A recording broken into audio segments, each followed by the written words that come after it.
Hi friends, welcome to my channel. ನಾವು ಬಂದುಬಿಟ್ಟು ಊರಿಗೆ ಹೋಗ್ತಾ ಇದ್ದೀವಿ. ಅಂದರೆ ಇದು ಹಬ್ಬದ ಹಿಂದಿನ ದಿನದಲ್ಲಾಗು ಆಂಧ್ರಾಗೆ ಹೋಗ್ತಾ ಇದ್ದೀವಿ. ಹೋಗೋ ಬೈಪಾಸಲ್ಲಿ ಟೀ ಕುಡಿಯೋಣ ಅಂತೇಳಿ ನಿಲ್ಲಿಸಿದ್ವಿ ಗಾಡಿನ. ಅದರದ್ದೊಂದು ಕ್ಲಿಪ್ಪಿಂಗ್ ತೊಗೊಂಡೆ. ಅಂದರೆ ಮಕ್ಕಳಿಗೆ ಎಕ್ಸಾಮ್ ಓರಲ್ ನಡೀತಾ ಇತ್ತು. ಮಂಡೆಯಿಂದ ಹಬ್ಬ ಆದ ನಂತರ ರೈಟಿಂಗ್ ಇತ್ತು. ಹಾಗಾಗಿ ಅವತ್ತು ವೆಡ್ನಸ್ಡೇನು ಎಕ್ಸಾಮ್ ಇದ್ದಿದ್ದರಿಂದ ಓರಲ್ ಮುಗಿಸ್ಕೊಂಡು ಮಕ್ಕಳು ಬಂದ ಮೇಲೆ ನಾವು ಹೊರಟಿದ್ದು. ಮಕ್ಕಳು ಬರೋ ಅಷ್ಟರಲ್ಲಿ 3:30 ಏನೋ ಆಯಿತು. 4 o'clockಗೆ ಹೊರಟ್ವಿ ನಾವು. ಅಂದರೆ ಸಂಜೆ ಹೊರಟ್ವಲ್ವ, ಹಾಗಾಗಿ ಲೇಟ್ ಆಗಿಬಿಡ್ತು ಊರಿಗೆ ಹೋಗೋದು. ಈಗ ಇನ್ನೇನು ಹತ್ರದಲ್ಲೇ ಇದ್ದೀವಿ. ಇನ್ನೊಂದು 25 ಕಿಲೋಮೀಟರ್ಸ್ ಇತ್ತು ಅಷ್ಟೇ.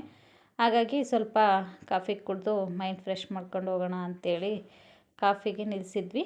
ಇನ್ನು ಕಾಫಿ ಕುಡಿದು ಮತ್ತೆ ಜರ್ನಿನ ಕಂಟಿನ್ಯೂ ಮಾಡಿದ್ವಿ. ನೋಡಿ, ಫುಲ್ ಆಲೇ 8 o'clock ಆಗಿತ್ತು, 8 ಗಂಟೆ ಆಗಿತ್ತು. ಹಾಗಾಗಿ ಫುಲ್ಲು ಕತ್ತಲೆ, ಹಳ್ಳಿ ರೂಟ್ ಬೇರೆನಾ, ಹಾಗಾಗಿ ಒಂದು ಸ್ವಲ್ಪ ಭಯ ಅನ್ನಿಸ್ತಾ ಇತ್ತು. ಅಂದರೆ ಜಾಸ್ತಿ ಹೋಗೋದಿಲ್ಲ ನಾವು ಇಲ್ಲಿಗೆ. ಸ್ವಲ್ಪ 6 ತಿಂಗಳು 3 ತಿಂಗಳು ಈ ಥರ ಗ್ಯಾಪ್ ಜಾಸ್ತಿ ಇರುತ್ತೆ. ಹಂಗೆ ಪದೇ ಪದೇ ಓಡಾಡೋ ರೋಡ್ ಆದರೆ ಅಷ್ಟು ಭಯ ಅನಿಸಲ್ಲ. ಹಾಗಾಗಿ ನೋಡಿ ಎಷ್ಟು ಕತ್ತಲೆ ಇದೆ, ಯಾವ ಕಡೆನೂ ಮನೆ ಕಾಣಿಸ್ತಾ ಇಲ್ಲ.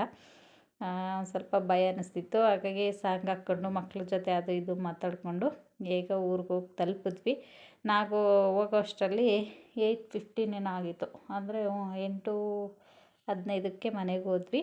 ಹೋದ್ಮೇಲೆ ಊಟ ಮಾಡಿಕೊಂಡು ಸ್ವಲ್ಪ ಇದು ಹಬ್ಬಕ್ಕೆ ಎಲ್ಲ ಪ್ರಿಪ್ರೇಷನ್ ಮಾಡಿಕೊಂಡು, ಅಂದರೆ ಅಡುಗೆಗೆ ಏನೇನು ಬೇಕೋ ಕಾಳುಗಳನ್ನ ಹಾಕೋದು ಇರ್ಬೋದು, ಅಥವಾ ಬೆಳ್ಳುಳ್ಳಿ ಎಲ್ಲ ಸುಲಿದಿಟ್ಟು, ಆಮೇಲೆ ಸ್ವಲ್ಪ ಕೊಬ್ಬರಿ ತುರಿನೆಲ್ಲ ತುರಿದಿಟ್ಟು ಮಲ್ಕೊಂಡ್ವಿ.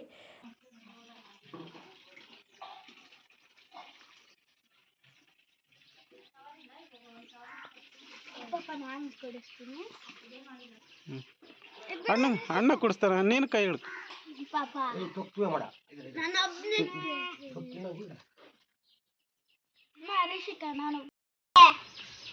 ಮ್ಯಾಕೆ ಎತ್ತಚ್ಚಿ ನೀನು.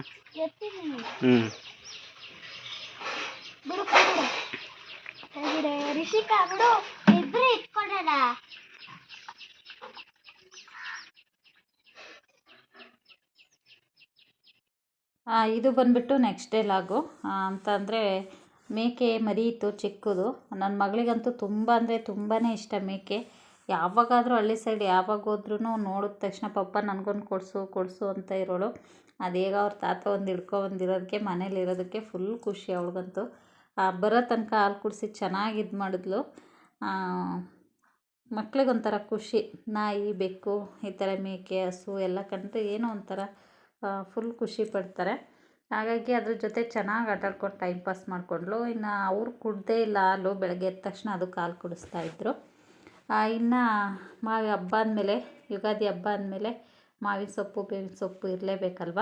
ನೋಡಿ ಎಷ್ಟು ಫ್ರೆಶ್ ಆಗಿದೆ, ಹೂವು ಎಷ್ಟೊಂದಿದೆ ಅಂತೇಳಿ. ಅಲ್ಲಿ ಬೆಂಗಳೂರಲ್ಲಾದರೆ ಈ ಥರ ಸಿಗೋದಿಲ್ಲ ಫ್ರೆಶ್ ಆಗಿರೋ ಅಂಥದ್ದು. ಅಂದರೆ ಎಲ್ಲ ಬಾಡ್ದಂಗೆ ಆಗಿರುತ್ತೆ ಎಲೆ, ಹೂವು ಎಲ್ಲ ಅಲೆ ಆಲ್ಮೋಸ್ಟ್ ಎಲ್ಲ ಉದುರೋಗಿರುತ್ತೆ. ತುಂಬ ಕಮ್ಮಿ ಫ್ರೆಶ್ ಆಗಿರೋವಂಥದ್ದು ಸಿಗೋದು. ಹಳ್ಳಿ ಸೈಡ್ ನೋಡಿ ಎಷ್ಟು ಫ್ರೆಶ್ ಆಗಿದೆ. ಅದನ್ನು ಕಿತ್ಕೊಂಡು ಹಾಗೆ ಸ್ವಲ್ಪ ಹಸಿ ಕಡಲೆಕಾಯಿನೂ ಕಿತ್ಕೊಬಂದಿದ್ರು. ನಮ್ಮ ಮಾವ ಮಕ್ಕಳಿದಾರಲ್ವ ತಿಂತಾರೆ ಅಂಥೇಳಿ ಅದನ್ನು ನೀರಲ್ಲಿ ನೆನೆ ಹಾಕಿದ್ದಾರೆ, ಮಣ್ಣೆಲ್ಲ ಬಿಟ್ಕೊಡ್ಲಿ ಅಂತ. ಅದ್ರ ಸೊಪ್ಪೆಲ್ಲ ಇಲ್ಲಿ ಮರಿಗೆ ಹಾಕಿದ್ದಾರೆ. ಇದೊಂದು ಎರಡೇ ಇರೋದು, ಚಿಕ್ಕದೊಂದು, ಅದೊಂದಷ್ಟೇ. ಅದ್ರ ಜೊತೆ ಆಟಾಡ್ಕೊಂಡು ಮಕ್ಕಳು ಚೆನ್ನಾಗೆ ಟೈಮ್ ಪಾಸ್ ಮಾಡ್ತಾಯಿದ್ರು. ಇನ್ನು ನಮ್ಮ ಅತ್ತೆ ಅದ್ರದ್ದು ಹೂವೆಲ್ಲ ಬೇವಿಂದು ಹೂವು ಕಿತ್ಕೊಳ್ತಾ ಇದ್ದಾರೆ. ಅಂದರೆ ಬೇವು ಬೆಲ್ಲ ಮಾಡೋದಕ್ಕೆ ಬೇವಿನ ಸೊಪ್ಪು ಹಾಕೋದಿಲ್ಲ, ಇದ್ರ ಹೂವು ಹಾಕಿ ಮಾಡೋವಂಥದ್ದು ನಾವು. ಸುಮ್ಮನೆ ಮೇಲಿಡ್ತೀವಿ ಅಷ್ಟೇ.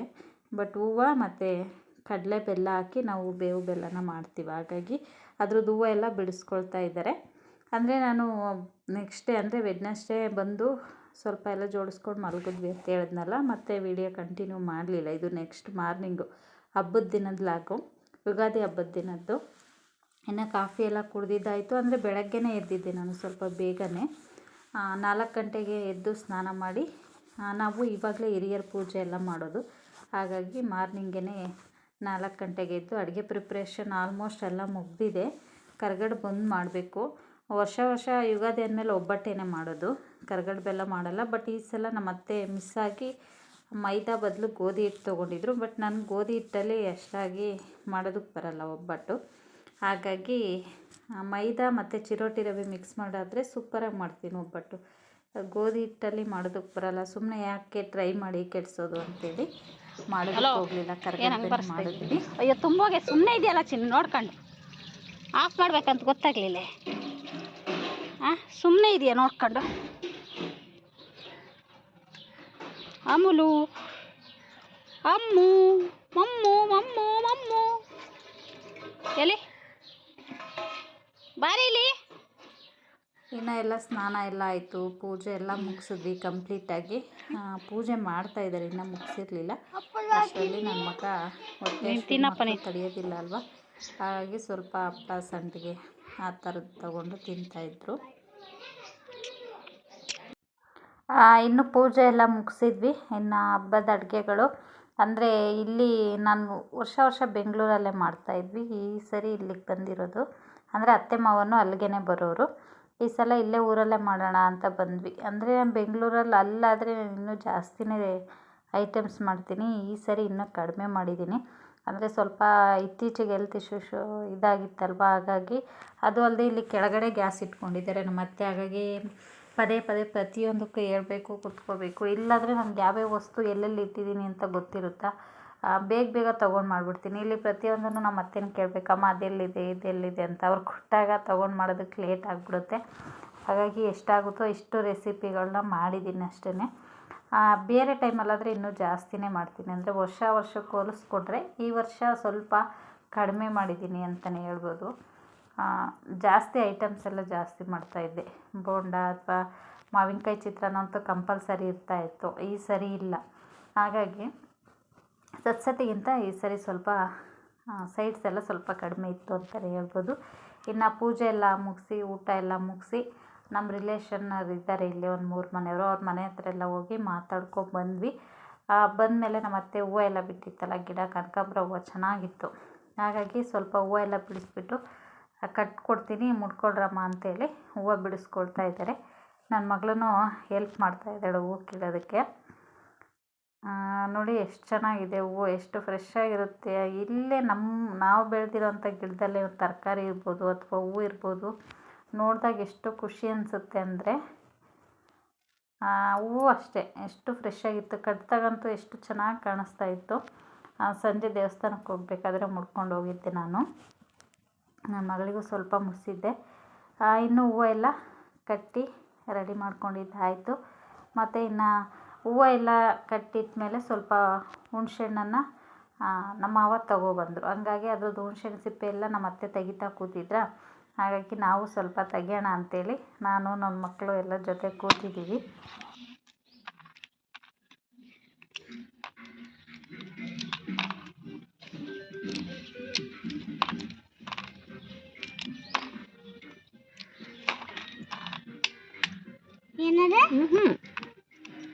ದಿಂಗೆ ಹಿಡ್ಕೊ, ಇದೊಂದು ತೆಗಿ. ಅದು ಕಿತ್ತಾಕ್ಬೇಡ, ಇಲ್ಲಿದ್ದಕ್ಕಿಲ್ಲ ಅಂದರೆ ಹಂಗ ಹಿಂಗೆ ಹಿಡ್ಕೊಂಡು ಹಿಂಗೆ ತಿನ್ಬೇಕು. ಹಿಂಗೆ ಏನು ಚೆನ್ನಾಗಿತ್ತು ತಿನ್ನು.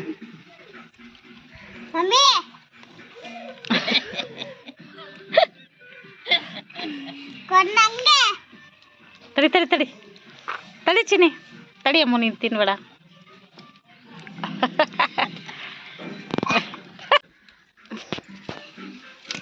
ತಿನ್ನಮ್ಮ.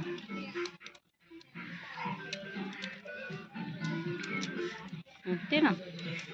ಮುಖದ ಎಕ್ಸ್ಪ್ರೆಷನ್ ಚೇಂಜ್ ಆಗಂಗಿಲ್ಲ.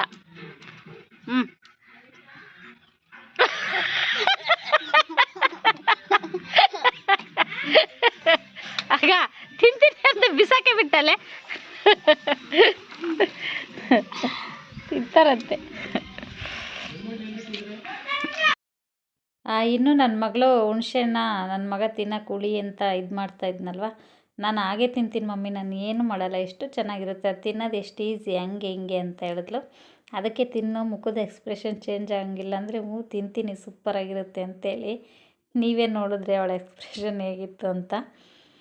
ಹುಣಸೆಹಣ್ಣು ಅಷ್ಟೇ, ಅಂದರೆ ಸ್ವೀಟ್ ಇರಲಿಲ್ಲ, ಸ್ವಲ್ಪ ಹುಳಿ ಇರುತ್ತೆ. ಹುಣಸೆಹಣ್ಣನ ಮೇಲೆ ಹುಳಿನೇ, ಬಟ್ ಒಂದೊಂದು ಚಿಕ್ಕದಾಗಿರೋವಂಥದ್ದು ಒಂದು ಸ್ವಲ್ಪ ತುಂಬ ಸ್ವೀಟ್ ಇರುತ್ತೆ ಒಂದೊಂದು ಮರದಲ್ಲಿ. ಇದು ಸ್ವಲ್ಪ ಜಾಸ್ತಿನೇ ಹುಳಿ ಇತ್ತು ಅಂತ ಹೇಳ್ಬೋದು. ಆದರೂ ಹುಣಸೆಹಣ್ಣು ನೋಡಿದ್ರೆ ಒಂಥರ ಬಾಯಲ್ಲಿ ನೀರು ಬರ್ತಾಯಿತ್ತು. ಇನ್ನು ಹುಣಸೆಹಣ್ಣೆಲ್ಲ ಅದು ಸ್ವಲ್ಪ ಸಿಪ್ಪೆ ಎಲ್ಲ ತೆಗೆದೆತ್ತಿಟ್ಟು ಇನ್ನು ದೇವಸ್ಥಾನಕ್ಕೆ ಹೋಗಿ ಬರೋಣ ಅಂಥೇಳಿ ಹೊರಟಿದ್ದೀವಿ. ದೇವಸ್ಥಾನಕ್ಕೆ ಹೋಗ್ಬೇಕಾದ್ರೆ ಸ್ವಲ್ಪ ಅದು ಅಷ್ಟೇ ಊರಿಂದ ಸ್ವಲ್ಪ ದೂರದಲ್ಲಿದೆ, ಅಂದರೆ ಕಾಡಲ್ಲಿದೆ ಇದು ದೇವಸ್ಥಾನ. ಹಾಗಾಗಿ ಸಂಜೆ ಹೊರಟ್ವಿ ಹೋಗಿ ಬರೋಣ ಅಂಥೇಳಿ. ಮನೇಲೆಲ್ಲ ಕಸ ಎಲ್ಲ ಹೊಡೆದ್ಬಿಟ್ಟು ಮನೇಲಿ ದೀಪ ಹಚ್ಚಿ ಈಗ ದೇವಸ್ಥಾನಕ್ಕೆ ಹೋಗಿ ಬರೋಣ ಅಂತ ಹೊರಟಿದ್ದೀವಿ. ನೋಡಿ ಎಷ್ಟು ಚೆನ್ನಾಗಿದೆ ನೇಚರ್ ಅಂಥೇಳಿ. ಅಂದರೆ ಇಲ್ಲಿ ಈ ಥರನೇ ಇರೋವಂಥದ್ದು ಇಲ್ಲಿ. ಇನ್ನೇನು ಆಲ್ಮೋಸ್ಟ್ ದೇವಸ್ಥಾನದ ಹತ್ರ ಬಂದ್ವಿ. ಅವೇನು ಕಾಯಿ ಹಂಗೆ ಹಾಕಿದಾರಲ್ಲ,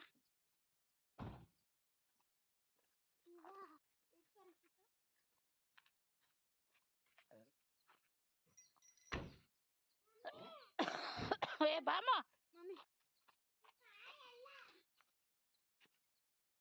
ಬಾ ಅವೆಲ್ಲ ಮುಟ್ಬಾರ್ದು, ಬರ್ರಿ ಹಿಂಗೆ ಬಾ. ಇದ್ರ ಮೇಲೆ ಹಾಕಿದ್ದ ಇದೇ ನೋಡಿ ದೇವಸ್ಥಾನ. ಅಂದರೆ ನಾವು ಬರೋ ಅಷ್ಟರಲ್ಲಿ ಸ್ವಲ್ಪ ಲೇಟೇ ಆಗಿಬಿಡ್ತು. 6:15 6:30 ಆಗೋಯ್ತು.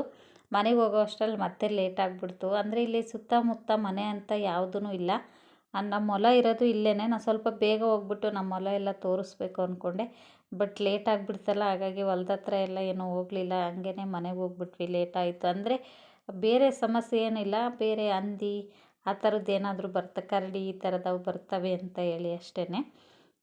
ಇನ್ನು ಇದೇ ನೋಡಿ ದೇವಸ್ಥಾನ. ಇದು ಲಾಸ್ಟ್ ಇಯರು ನಾನು ಜಾತ್ರೆದು ಹಾಕಿದ್ದೆ. ಇಲ್ಲಿ ಜಾತ್ರೆ ಮಾಡ್ತಾರೆ ಏಪ್ರಿಲ್ ತಿಂಗಳಲ್ಲಿ, ತುಂಬ ಚೆನ್ನಾಗಿ ಗ್ರ್ಯಾಂಡಾಗಿ ಮಾಡ್ತಾರೆ.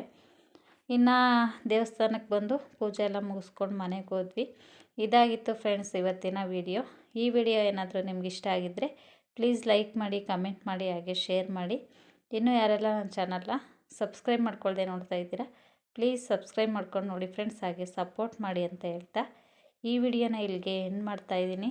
ಮತ್ತೆ ಸಿಗ್ತೀನಿ ನೆಕ್ಸ್ಟ್ ವಿಡಿಯೋದಲ್ಲಿ. ಅಲ್ಲಿ ತನಕ ವಿಡಿಯೋ ನೋಡಿದ ನಿಮ್ಮೆಲ್ಲರಿಗೂ ಧನ್ಯವಾದಗಳು.